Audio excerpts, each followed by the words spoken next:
প্রিয় শিক্ষার্থীরা, তোমরা সবাই ভালো আছো। আমিও তোমাদের মতো ভালো আছি। আমি আবারও অনলাইন ক্লাস নিয়ে তোমাদের সামনে হাজির হয়েছি।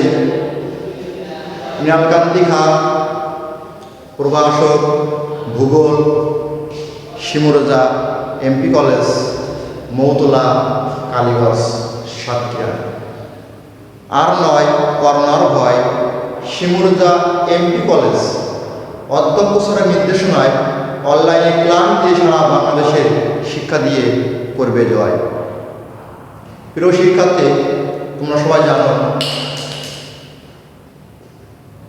বিগত 17 মার্চ থেকে মহামারী করোনা ভাইরাসের কারণে সকল শিক্ষা প্রতিষ্ঠান বন্ধ হয়ে যায়। সেই বন্ধ হয়ে যাওয়ার কারণে শিক্ষা ব্যবস্থা এক পর্যায়ে মন্দগতিতে চলে আসে।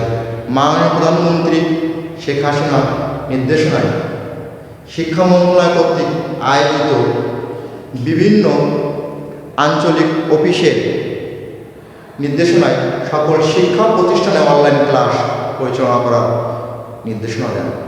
সেই নির্দেশনা অনুযায়ী শিমুরজা এমপি কলেজের অধ্যক্ষ বাবু জয়ন্ত কুমার বর্ষা একটি সুন্দর রুটিন প্রণয়ন করেন। সেই রুটিন অনুযায়ী সকল শিক্ষক মণ্ডলী তাদের গুরুত্বপূর্ণ ক্লাসগুলো অনলাইনের মাধ্যমে ক্লাস দিয়ে থাকেন, যা সকল শিক্ষার্থী সামাজিক দূরত্ব বজায় রেখে বা বাসায় বসে অনলাইন ক্লাসগুলো করতে পারে। আমি মাননীয় প্রধানমন্ত্রী মহোদয়কে ধন্যবাদ জানাই। শিক্ষা মন্ত্রণালয় শিক্ষামন্ত্রী ও শিক্ষা সচিব স্যারকে ধন্যবাদ জানাই। সাথে সাথে সকল শিক্ষা প্রতিষ্ঠানের প্রধানগণ ও শিমুরজা এমপি কলেজের অধ্যক্ষ স্যারকে ধন্যবাদ জানাই যে তিনি একটি সুন্দর রুটিন প্রণয়নের মাধ্যমে সকল শিক্ষকের অনলাইন ক্লাস করার সুযোগ করে দিয়েছেন। আমি গত ক্লাসের নয় আবারও তোমাদের ভূগোল প্রথম পত্র ভূমিরূপ পরিবর্তন তৃতীয় অধ্যায়, ভূমিরূপ পরিবর্তন তৃতীয় অধ্যায়ে আজকে আলোচ্য বিষয় হল সুনামি কাকে বলে। সুনামির কারণ ও ফলাফল আলোচনা করব। এই বিষয়গুলো আমি তোমাদের সামনে অনলাইন মাধ্যমে ক্লাস নেব। তোমরা যারা অনলাইনে যুক্ত হয়েছ বা যুক্ত হতে পারোনি, নিশ্চয়ই চেষ্টা করছো আমার ক্লাসে যুক্ত হওয়ার জন্য। আমি ধন্যবাদ জানাই যারা সামাজিক দূরত্ব বজায় রেখে বাসায় অনলাইন ক্লাসগুলো তোমরা দেখছো। তাহলে আমি আলোচনায় আসবো সুনামি কাকে বলে। প্রথমে আমরা জানা দরকার সুনামি। এই সুনামি শব্দটি আমাদের সবারই সুপরিচিত একটি শব্দ, কারণ সুনামির সাথে দক্ষিণ পূর্ব এশিয়ার বাংলাদেশের দক্ষিণ অংশে এক আঘাত এনেছিল। তার জন্য সুনামি শব্দটি আমাদের দক্ষিণবঙ্গে বা দক্ষিণ অংশের মানুষের বা বাংলাদেশের প্রত্যেকটি মানুষের সুপরিচিত একটি শব্দ, সেটি হল সুনামি। প্রথমে জানতে হবে সুনামি কাকে বলে। সুনামি একটি জাপানি শব্দ, সাধারণত যার অর্থ হল হারবা, ওয়েভ বা পোতাস্রোত বা সমুদ্র বন্দরের ঢেউ। জাপানি ভাষায় সু অর্থ হল পোতাস্রোত এবং নামি অর্থ হল বন্দরের ঢেউ। সাধারণত সুনামি অর্থ হল সমুদ্রের ঢেউ, যা সমুদ্র তলদেশে হঠাৎ মাত্রই ভূমিকম্পের আঘাতের ফলে সমুদ্র পৃষ্ঠের যে বিশাল ঢেউয়ের সৃষ্টি করে, এই বিশাল ঢেউয়ের নামই হল সুনামি। নিঃসন্দেহে তোমরা সংজ্ঞাটি সুন্দরভাবে বুঝতে পেরেছ। আমি আরও বিস্তারিত বলি যে ভূমিকম্প হঠাৎ মাত্রই যখন তার তলদেশে ভূমিকম্প সৃষ্টি হয়, এই ভূমিকম্পের ফলে সমস্ত সমুদ্র উপরের অংশ যে ঢেউয়ের সৃষ্টি করে, যে ঢেউ দুগুলবর্তী আঘাত আনার ফলে প্লাবিত হয়ে বন্যার সৃষ্টি হয়। এই বিশাল ঢেউয়ের নাম হলো সুনামি। এই সুনামি শব্দটি সর্বপ্রথম আমরা জাপানি ভাষায় জানতে পারি। এই সুনামি হলো বিশ্বের একটি প্রাকৃতিক দুর্যোগ, যা বাংলাদেশের জন্য মারাত্মক একটি দুর্যোগ। সুনামি যা দ্বিতীয় প্রাকৃতিক দুর্যোগ হিসাবে বাংলাদেশের ভয়াবহ রূপ ধারণ করে, যা আমরা দক্ষিণ পূর্ব এশিয়ার মানুষ এই সুনামি শব্দটি জানি এবং যে মারাত্মক আঘাত ধারণ করেছিল সেটি আমরা বুঝতে পেরেছি। তবে শিক্ষার্থীরা আমরা নিশ্চয়ই বুঝতে পেরেছি যে সুনামি কাকে বলে। এই সুনামির গতিবেগ, সুনামি প্রতি ঘন্টায় 800 থেকে 1300 কিলোমিটার পর্যন্ত প্রবাহিত হয় এবং সমুদ্র উপকূলবর্তী অংশে বা সমুদ্র উপকূলের পাশে এর গতিবেগ প্রচণ্ড সৃষ্টি বা গতিবেগ বৃদ্ধি পায়। এর কারণ হল ঢেউয়ের গতিবেগের সাথে সাথে এর গতিবেগ ঘন্টায় 800 থেকে 1300 যে কোনো মুহূর্তে প্রবাহিত হয়। আমরা জানব যে সুনামি কীভাবে উৎপত্তি হয়েছিল। সুনামি জাপানি শব্দ, কবে, কোথায়, কীভাবে উৎপত্তি হয়েছিল বিভিন্ন ভূগোলবিদ তথ্যপত্র দিয়ে আজও পর্যন্ত সঠিক কোনো ধারণা দিতে পারেনি। তবে তাদের তথ্যপত্র বা রিসার্চ এখনও চালিয়ে যাচ্ছে। তবে ধারণা করা যায় খ্রিস্টপূর্ব 1500 অব্দে সুনামি সর্বপ্রথম ভূমধ্য উপসাগরীয় অঞ্চলে, উপকূলবর্তী অঞ্চলে আঘাত আনে। এই আঘাতের ফলে যে ঢেউয়ের সৃষ্টি করে এই ঢেউয়ের নামই হলো সুনামি। নিঃসন্দেহে শিক্ষার্থীরা যে সুনামি কাকে বলে, সুনামির গতিবেগ ঘন্টায় কত কিলোমিটার সেটাও আমরা জেনেছি। সুনামি কোথায় উৎপত্তি হয়েছিল সেটাও আমরা আস্তে আস্তে প্রথমে জানতে পারি, তারপর আস্তে আস্তে ভূগোলবিদ তাদের রিসার্চ বা তথ্য দিয়ে জানতে পেরেছি 1500 খ্রিস্টপূর্ব অর্থাৎ ভূমধ্য সাগরীয় উপকূলবর্তী অঞ্চলে যে বিশাল ঢেউয়ের সৃষ্টি করে সেই ঢেউয়ের মাধ্যমে সুনামির উৎপত্তি। সেখান থেকে সুনামি আমাদের ধরা পড়ে। এ পর্যন্ত পৃথিবীর বুকে 300টি সুনামি সৃষ্টি হয়েছে। তবে সবচেয়ে মারাত্মক সুনামি হলো 2004 সালে 24শে ডিসেম্বর দক্ষিণ পূর্ব এশিয়ার বাংলাদেশের দক্ষিণ অংশে যে মারাত্মক আঘাত ধারণ করেছিল, যার জন্য সুনামি আমাদের কাছে সবচেয়ে পরিচিত একটি প্রাকৃতিক দুর্যোগ। যা বিশ্বের বুকে সুনামি হলো প্রাকৃতিক দুর্যোগ হিসাবে পরিচিত। প্রিয় শিক্ষার্থী, নিশ্চয় তোমরা সুনামি কাকে বলে, সুনামি কে উৎপত্তি হয়েছিল, তার গতিবেগ কত, ঘন্টায় কত প্রবাহিত হয়, আমরা সেটা জানতে পেরেছি। তাহলে আমরা শিক্ষণফলে কি আছে আমরা একটু দেখব। সুনামি কাকে বলে তা বলতে পারবে কে? বলতে পারবে শিক্ষার্থীরা বলতে পারবে, যারা যে ক্লাসটি করতে পেরেছে বা এখন অনলাইনের সাথে সংযুক্ত হয়েছে, অনলাইনের মাধ্যমে তারা যে শিক্ষণফল অর্জন করেছে, যার উপর ভিত্তি করে শিক্ষার্থীরা সুনামি কাকে বলে সেটি সুন্দরভাবে বলতে পারবে। তারপর আলোচনা করব সুনামির কারণ ও ফলাফল। প্রথম আলোচনা করব সুনামির কারণ, তারপর আলোচনা করব সুনামির ফলাফল। পরে সুনামি কিন্তু হঠাৎ মাত্রই সৃষ্টি হয়নি, নিশ্চয়ই কোনো না কোনো কারণ আছে। তবে সুনামি যেসব কারণে মানব জীবনের উপর প্রভাব বিস্তার করে বা সুনামি সৃষ্টি হয়েছে সেগুলো আমাদের জানতে হবে। প্রথমে হলো ভূমিকম্প। এই ভূমিকম্প থেকে সুনামির সৃষ্টি। তারপর হলো আগ্নেয়গিরির অগ্ন্যুৎপাত, ভূমিধস, জ্বর ভাটার প্রভাব, ভূ অভ্যন্তরে প্লেটের চলাচল, ওয়েগনারের প্লেটের তত্ত্ব। এই কটা বিষয় হলো থেকে আমরা সুনামির কারণ বুঝতে পারি, সেটি একের পর এক ব্যাখ্যা করব, তাহলে তোমরা সুন্দরভাবে বুঝতে পারবে। তোমাদের পাশে যাদের খাতা কলম আছে তোমরা অবশ্যই পয়েন্টগুলো লিখে দিতে পারো এবং সঙ্গে সঙ্গে খাতা কলমে লিখে নাও, তাহলে আরও সুন্দরভাবে বুঝতে পারবে। তাহলে প্রথম যে পয়েন্টটি বলছিলাম ভূমিকম্প। তবে ভূমিকম্পটাও কিন্তু আমাদের সুপরিচিত একটি শব্দ। কেন ভূমিকম্প থেকে সুনামির শব্দ উৎপত্তি হয়েছে বা সুনামির কারণ সেটি আমরা জানব।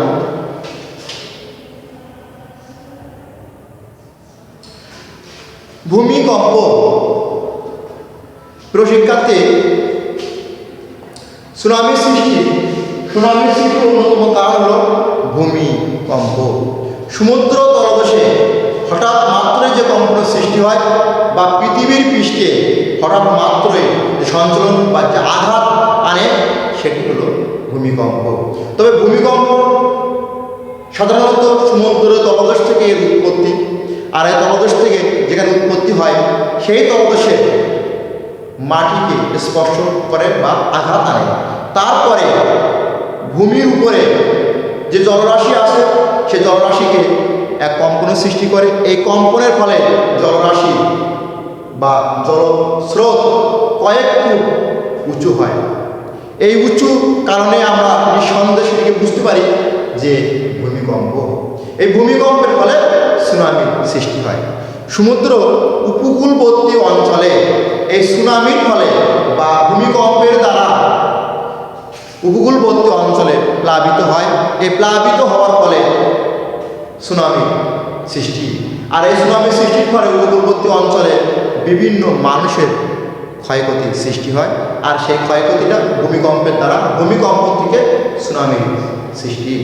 প্রিয় শিক্ষার্থীরা, নিশ্চয়ই তোমরা বুঝতে পেরেছ যে কীভাবে ভূমিকম্প সৃষ্টি হয় আর ভূমিকম্প কীভাবে সুনামিকে প্রভাব বিস্তার করছে মানব জীবনের উপর, কীভাবে সুনামি সৃষ্টি করছে সেটিও আমরা সুন্দরভাবে বুঝতে পেরেছি। নাম্বার 2, আগ্নেয়গিরির অগ্ন্যুৎপাত। সুনামি সৃষ্টির দ্বিতীয় অন্যতম কারণ হল আগ্নেয়গিরির অগ্ন্যুৎপাত। সমুদ্রের তলদেশে ও জলরাশিকে আগ্নেয়গিরির অগ্ন্যুৎপাতের ফলে জলরাশি বিস্ফোরণ হয়ে, অর্থাৎ জলরাশি কয়েক ফুট উঁচু হয়। এই উঁচু আবার কখনো নিচের দিকে ধাবিত হয়। এই উঁচু এবং নিচু যে কম্পন বা ফুলে উঠছে সেটি হলো আগ্নেয়গিরির অগ্ন্যুৎপাতের কারণে সুনামির সৃষ্টি হচ্ছে মানব জীবনের উপর, এবং সেটি প্রভাব বিস্তার করে সমুদ্র তলদেশে। এই সমুদ্র তলদেশে আগ্নেয়গিরির অগ্ন্যুৎপাতের ফলে সুনামির সৃষ্টি হয়। তাহলে ভূমিকম্পের সাথে কিন্তু আগ্নেয়গিরির অগ্ন্যুৎপাতের একটা নিবিড় সম্পর্ক আছে, কারণ ওটা তলদেশ থেকে উৎপত্তি হচ্ছে, আর সেই তলদেশের সাথে সাথে যে জলরাশি আছে সেই জলরাশি আগ্নেয়গিরির অগ্ন্যুৎপাত, অর্থাৎ আগ্নেয়গিরি যখন অগ্ন্যুৎপাত হচ্ছে সেই জলরাশি বিস্ফোরিত হয়ে, অর্থাৎ বিস্ফোরণ মানে কি, জলরাশি কয়েক ফুট উঁচু হচ্ছে, আর উঁচু হওয়ার পরে সুনামি সৃষ্টি হয়। সুনামি মানব জীবনের উপর প্রভাব বিস্তার করে, সেটি হলো আগ্নেয়গিরির অগ্ন্যুৎপাত। শিক্ষার্থীরা, নিশ্চয়ই তোমরা ভূমিকম্পের পাশাপাশি আগ্নেয়গিরির অগ্ন্যুৎপাতটি সুন্দরভাবে বুঝতে পেরেছ। এরপরে যে বিষয়টি আমরা আছে সেটি হলো ভূমিধস বা ভূধস নামে পরিচিত। ভূ মানে ভূমি, আর ধস মানে কোনো স্থান উপর থেকে নিচের দিকে ধসে পড়া, এর নাম হলো ভূধস। ভূমি হলো মানব জীবন অর্থাৎ ভূপৃষ্ঠের একটি গুরুত্বপূর্ণ অংশ, যেমন পাহাড়, পর্বত, সমভূমি, মালভূমি, এগুলো ভূমিধসের মধ্যে অন্তর্ভুক্ত। বাংলাদেশে অসংখ্য পাহাড় পর্বত আছে। তাহলে কীভাবে ভূমিধসটা পাহাড় পর্বত থেকে সৃষ্টি হয়?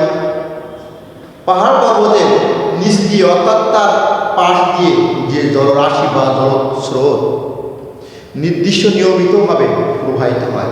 এই নির্দিষ্ট নিয়মিতভাবে প্রভাবিত হতে হতে পাহাড়ের নিচের অংশটা আস্তে আস্তে আস্তে আস্তে নরম হয়ে যায়। হঠাৎ মাত্রই যে কোনো সময় পাহাড়ের একটু অংশ ধসে পড়ে। এই ধসে পড়াটার নামই হলো সুনামি।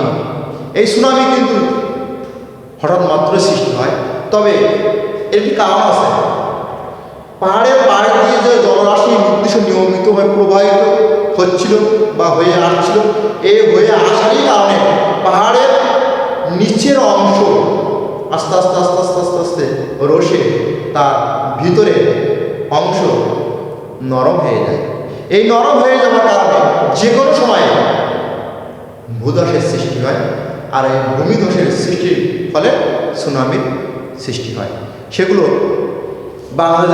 বাংলাদেশের পাহাড়ি অঞ্চল, রাঙামাটি, খাগড়াছড়ি, বান্দরবনে এগুলো ভূমিধসের প্রভাব সবচেয়ে বেশি। বিশেষ করে আষাঢ় শ্রাবণ মাসে এই ভূধসটা বাংলাদেশে বেশি দেখা যায়, যারই কারণে আমরা বলি যে সুনামি সৃষ্টি হয়েছে। আর সুনামি একটি সুপরিচিত শব্দ, যেটি সহজেই আমরা এখন বিচার বিশ্লেষণ করে মূল্যায়ন করতে পারি।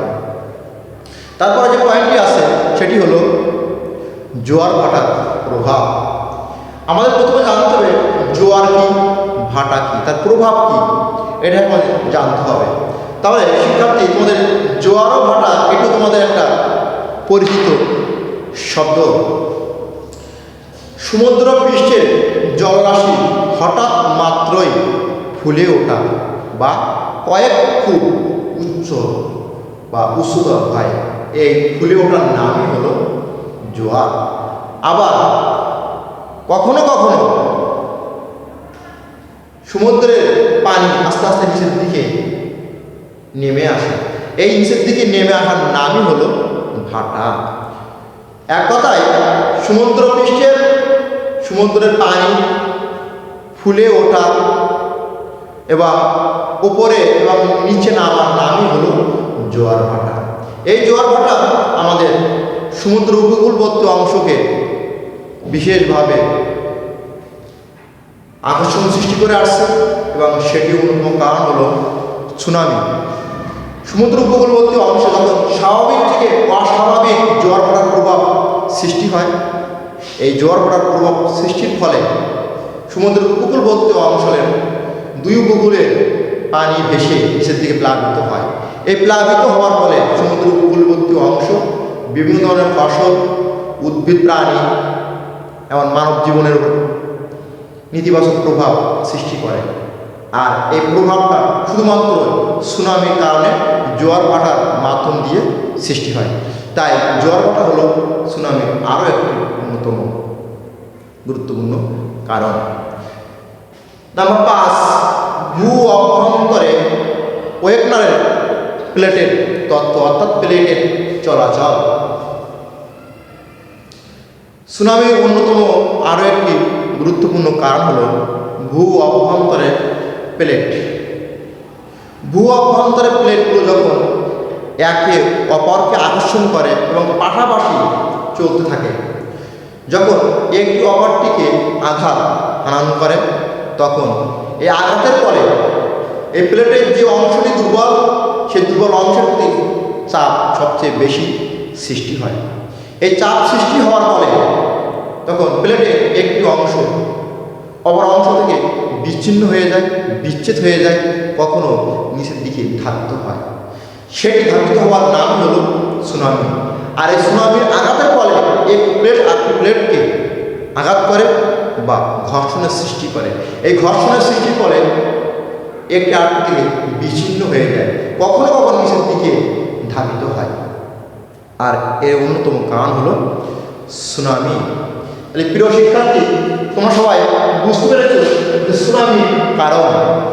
এই প্রথম যে কারণটা ছিল, সেই কারণটির নাম হলো ভূমিকম্প, যেটি আমরা সুন্দরভাবে বুঝতে পেরেছি। তারপরে ছিল আগ্নেয়গিরি, অগ্নিপথ। তারপরে ছিল ভূধস। চতুর্থ পয়েন্ট ছিল জোয়ার ভাটার প্রভাব। তারপরে যে পয়েন্টটা ছিল ভূ অভ্যন্তরে ওয়েগনারের প্লেট, অর্থাৎ ভূ অভ্যন্তরে ওয়েগনারের তত্ত্ব অনুযায়ী প্লেটগুলো যখন একে অপরকে আকর্ষণ করছে, এই আকর্ষণটা শুধুমাত্র সুনামির কারণেই সৃষ্টি হয়ে থাকে। আর এই সুনামির কারণে সৃষ্টি হওয়ার ফলে কখনো কখনো নিচের দিকে নেমে আসে, কখনো কখনো কয়েক খণ্ড বিচ্ছিন্ন হয়ে যায়, যেটির দ্বারা আমরা সহজে মূল্যায়ন করতে পারি বা বুঝতে পারি যে সুনামির সৃষ্টি হয়েছে। এই 5টি কারণে মানব জীবনের উপরে সুনামির প্রভাব, যেগুলো আমরা সহজে অনলাইন ক্লাসের মাধ্যমে সুন্দরভাবে বুঝতে পেরেছি। প্রিয় শিক্ষার্থী, আমি আশা করছি তোমরা অবশ্যই অনলাইনে ক্লাসের মাধ্যমে ঘরে বসে তোমরা তোমাদের সুনামি সম্পর্কে ক্লাসটি সুন্দরভাবে বুঝতে পারছো। এরপর যে বিষয়টি আছে ফলাফল, সুনামির ফলাফল। সুনামির ফলাফল 2টি পর্যায়ে মানব জীবনের উপরে প্রভাব বিস্তার করে, কখনো কখনো ইতিবাচক, কখনো কখনো নেতিবাচক। কখনো ইতিবাচক প্রভাব বেশি, কখনো নেতিবাচক প্রভাব বেশি, তবে সুনামির প্রভাবটা অর্থাৎ ইতিবাচক প্রভাব মানব জীবনের উপর প্রভাব বিস্তার করে আসছে। 2004 সালে 24শে ডিসেম্বর দক্ষিণ পূর্ব এশিয়া তথা বাংলাদেশের দক্ষিণ অংশে সাতক্ষীরার উপকূলবর্তী অঞ্চলে মানুষের উপরে যে সুনামির প্রভাব পড়েছিল সেটি এক ভয়াবহ রূপ ধারণ করেছিল। সেই ভয়াবহ রূপের কারণে আমাদের সুনামির কি বিষয় মানব জীবনের উপরে নেতিবাচক প্রভাব ফেলেছিল সেটি আমরা একের পর এক জানতে পারব। তোমার পাশে যাদের খাতা কলম আছে অবশ্যই পয়েন্টগুলো লিখে নাও। প্রথম যে পয়েন্টটি আছে বন্যার সৃষ্টি। কিভাবে সুনামির ফলে বন্যার সৃষ্টি হয় আর এই বন্যার দ্বারা মানব জীবনের উপরে কিভাবে নেতিবাচক প্রভাব সৃষ্টি হয় সেটি আমরা জানব। সুনামির মানব জীবনের উপরে অন্যতম নেতিবাচক হল বন্যার সৃষ্টি। সুনামির প্রভাবে সমুদ্র উপকূলবর্তী অঞ্চলে জোয়ারের ফলে দুকুল ভাসিয়া যে পানি নিচের দিকে প্লাবিত হয় সে প্লাবিত পানি হল বন্যার সৃষ্টি। আর এই বন্যার ফলে সুনামি উপকূলবর্তী অঞ্চলে মানব জীবনের উপরে বিভিন্ন ক্ষয়ক্ষতির প্রভাব সৃষ্টি করে। আর এই ক্ষয়ক্ষতির পরে মানুষের বিভিন্ন ধরনের প্রভাব সৃষ্টি হয়, যার পরে বাংলাদেশ সরকারের বিভিন্ন সময় দুর্যোগের ফলে দুর্যোগের পরবর্তী সময়ে বিভিন্ন পদক্ষেপ নিতে হয়। তবে সুনামি সবচেয়ে বেশি পদক্ষেপ বাংলাদেশ সরকারের নিতে হয়েছিল, কারণ এটি বিশ্বের তৃতীয় প্রাকৃতিক দুর্যোগ, যা বাংলাদেশের জন্য অত্যন্ত ভয়াবহ বা কঠিন অবস্থা সৃষ্টি হয়েছিল। তাহলে আমরা প্রথম যে পয়েন্ট আলোচনা করেছি বন্যার সৃষ্টি, তারপরে যে পয়েন্টটি আছে সবাই লিখে নাও রোগ ব্যাধি। এই সুনামির ফলে আমাদের বিভিন্ন ধরনের রোগ ব্যাধির সৃষ্টি হয়েছিল, বিশেষ করে খাবার পানির ব্যবস্থা যে অঞ্চলের উপর দিয়ে সাতক্ষীরার উপকূলবর্তী অঞ্চলের উপর দিয়ে যে প্রভাব বিস্তার করেছিল সেখানে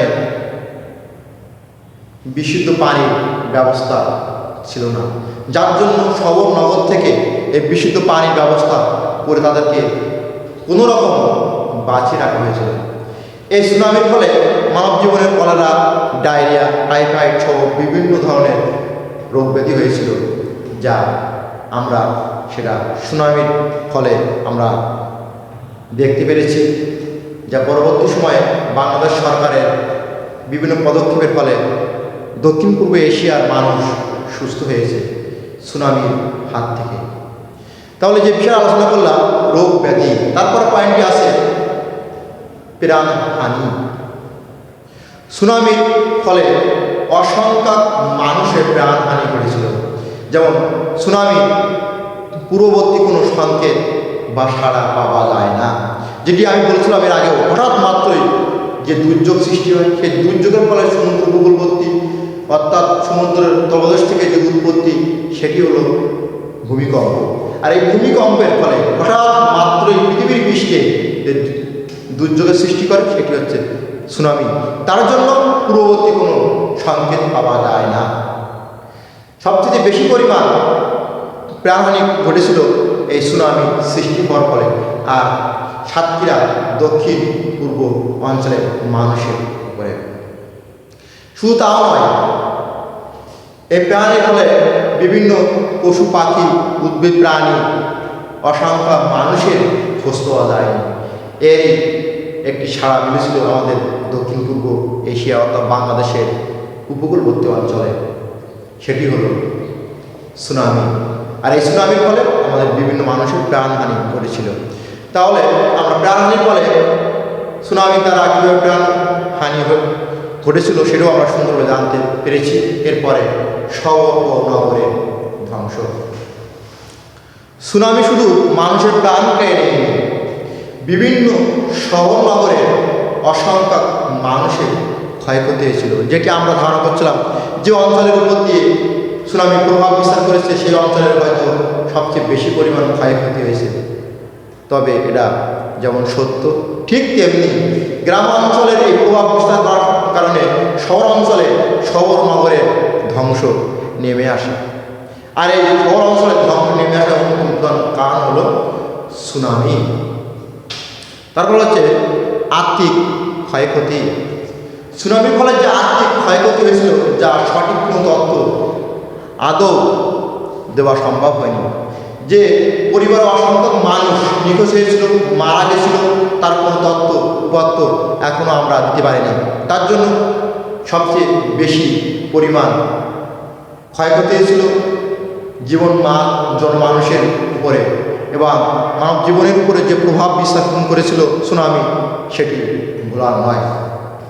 তাহলে সুনামি আমাদের মানব জীবনের উপর সবচেয়ে বেশি প্রভাব সৃষ্টি করে। সে পয়েন্টগুলো আমি তোমাদেরকে আরও একবার বলছি। বন্যার সৃষ্টি, রোগ ব্যাধি, প্রাণহানি, শহর ও নগরের ধ্বংস, আর্থিক ক্ষয়ক্ষতি, এই বিষয়গুলো ছিল আমাদের সুনামির ফলাফল, যা মানব জীবনের উপর সবচেয়ে বেশি নেতিবাচক প্রভাব বিস্তার করেছিল। যারই কারণে সুনামি হলো পৃথিবীর বুকে তৃতীয় প্রাকৃতিক দুর্যোগ, যা বাংলাদেশের জন্য একটি ভয়ঙ্কর রূপ ধারণ করেছিল, যেটি তোমরা সহজে সুনামি অনলাইন ক্লাসের মাধ্যমে সুনামি সম্পর্কে গুরুত্বপূর্ণ তথ্য পেয়েছ। এবং তোমাদের কাছে যে বইটি আছে সে বইটিও চোখ বিলালে তোমরা, এবং আমার কাছ থেকে যে গুরুত্বপূর্ণ ক্লাসটি পাচ্ছ, এই দুইটা বিষয় একত্রিত করলে তোমরা অবশ্যই সুন্দরভাবে সুনামি সম্পর্কে বিস্তারিত জানতে পারবে। তাহলে প্রিয় শিক্ষার্থী, আমরা সুনামির কারণ ফলাফল আলোচনা করলাম। তাহলে আমাদের শিক্ষণফলে কি আছে আমরা একটু আলোচনা করব। দেখা যায় সুনামির কারণ ব্যাখ্যা করতে পারবে। খুব সুন্দর কথা বলছে যে সুনামির যে কারণটা আছে সেটি তার নিঃসন্দেহে ব্যাখ্যা করতে পারবে। 3, সুনামির ফলাফল বিশ্লেষণ করতে পারবে। তাহলে তোমরা নিশ্চয়ই যে শিক্ষণফলগুলো আছে এই অনলাইন ক্লাসের মাধ্যমে তোমরা শিক্ষণফলগুলো অবশ্যই ব্যাখ্যা করতে পারবে, বিচার বিশ্লেষণ করতে পারবে। তাহলে প্রিয় শিক্ষার্থী, আমি আরও একবার তোমাদের স্মরণ করি আজকের যে আলোচ্য বিষয় ছিল। প্রথমে আলোচনা করছিলাম সুনামি কাকে বলে, আলোচনা করছিলাম সুনামির কারণ ও ফলাফল আলোচনা করব। এই ছিল আজকে আমাদের আলোচ্য বিষয়। তোমরা যারা অনলাইন ক্লাস করছো বা আজকে আমার সাথে অনলাইন ক্লাস সংযোগ দিতে পারোনি, তোমাদের সবার জন্য বাড়ির যে কাজটা থাকবে, সুনামি কাকে বলে, সুনামির কারণ ও ফলাফল আলোচনা করো। তোমরা অবশ্যই সামাজিক দূরত্ব বজায় রেখে বাসায় পড়াশুনো করবে। এটি আমি আগামী ক্লাসে তোমাদের কাছ থেকে জানতে চাব যে তোমরা কতটুকু জানতে পেরেছ। আর আমার ক্লাসে যদি কোনো প্রকার প্রশ্ন থেকে থাকে তোমরা অবশ্যই আমার কাছে মোবাইল করে সে সম্পর্কে বিস্তারিত জানতে পারবে। সেটিরও সুযোগ শিমুলদা এমপি কলেজের অধ্যক্ষ স্যারের নির্দেশনায় পরিচালিত হয়ে আসছে, যেটি আজকের কথা নয়, এটা পুরাতন কথা। কারণ শিমুলদা এমপি কলেজে নতুন একটি পরিবেশ, যেটি তোমরা দূর থেকে কেউ বুঝবে না। শিমুলদা এমপি কলেজে ভর্তি হওয়ার পরে বুঝবে যে এখানকার শিক্ষা ব্যবস্থার সাথে প্রশাসনিক ব্যবস্থা কেমন। প্রিয় শিক্ষার্থী, তোমরা সবাই সুন্দরভাবে বুঝতে পেরেছ যে সুনামি যে অনলাইন ক্লাস। তাহলে বাড়ির কাজ তোমরা সুন্দরভাবে করবে। প্রিয় শিক্ষার্থী, তোমরা সবাই জানো শিমুরজা এমপি কলেজের অধ্যক্ষ স্যারের নির্দেশনায় ইউটিউব নামের একটি চ্যানেল আছে। সেই চ্যানেলটি তোমরা অবশ্যই সাবস্ক্রাইব করবে এবং পাশের বেল আইকনটি বাজিয়ে দিবে। তাহলে তোমরা শিমুরজা সকল শিক্ষকগণের গুরুত্বপূর্ণ ক্লাসগুলো দেখতে পারবে। আমি আশা করি তোমরা সবাই চ্যানেলটি সাবস্ক্রাইব করবে এবং শিমুরজা প্রত্যেক শিক্ষকের ক্লাসগুলো তোমরা দেখবে এবং ভূগোল বিষয়ে ক্লাস প্রতি শনিবারে তোমরা ইউটিউব চ্যানেল থেকে সার্চ দিয়ে ক্লাসটা দেখতে পারবে। আগামী ক্লাসে আমি আবারও ফিরে আসবো। তোমরা সবাই ভালো থাকো, সুস্থ থাকো। শিমুরজা এমপি কলেজের অধ্যক্ষ স্যার সহ সকল শিক্ষক কর্মচারীর জন্য আশীর্বাদ করো। ধন্যবাদ। আবার দেখা হবে অনলাইনের মাধ্যমে।